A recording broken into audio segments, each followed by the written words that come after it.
আজ পিতামহ বিশ্বের শেষ দিন।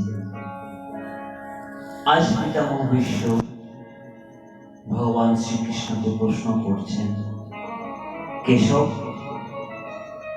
আমার 127টি জন্ম মনে আছে।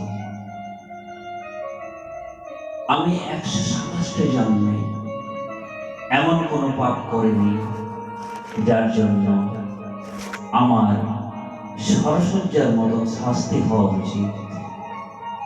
কেশব, তুমি আমায় বলে দাও, আমি কি অন্যায় করেছিলাম যার জন্য আমার এই দুর্গতি? ভগবান শ্রীকৃষ্ণ হাসলেন, বললেন, পিতামহ, আপনার 127টা আগের জন্ম মনে আছে। 128 নম্বর জন্মে আপনি এক রাজকুমার ছিলেন। একদিন রথে চেপে কোথাও যাচ্ছিলেন। যাওয়ার সময় আপনার পথে এক সর্প ধীরে ধীরে রাস্তা পার হচ্ছিল। আপনার খুব তাড়া ছিল। আপনি সারথিকে বললেন, সাপের ওপর দিয়ে রথটা চালিয়ে দাও। সারথি চালালো না। তখন আপনি রথ থেকে নেমে তরল দিয়ে সাপটাকে তুলে নিয়ে ছুড়ে দিলেন।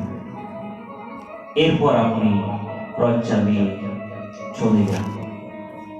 পিতামহ, আপনি জানেন তারপর সাপটার কি অবস্থা হয়েছিল? সেই সর্পটা একটা কাঁটা গাছে বিদ্ধ হয়েছিল, আর ওই সর্পটার গায়ে যতগুলো কাঁটা পড়েছিল আপনার শরীরে ঠিক ততগুলো তীর বিদ্ধ হয়েছে। কোনো না কোনো জন্মের কর্মফল আমাদেরকে ভোগ করতেই হবে। তাই সচেতন ভাবে হোক আর অসচেতন ভাবেই হোক, কর্মফল থেকে নিস্তার কোনো মানুষের নেই।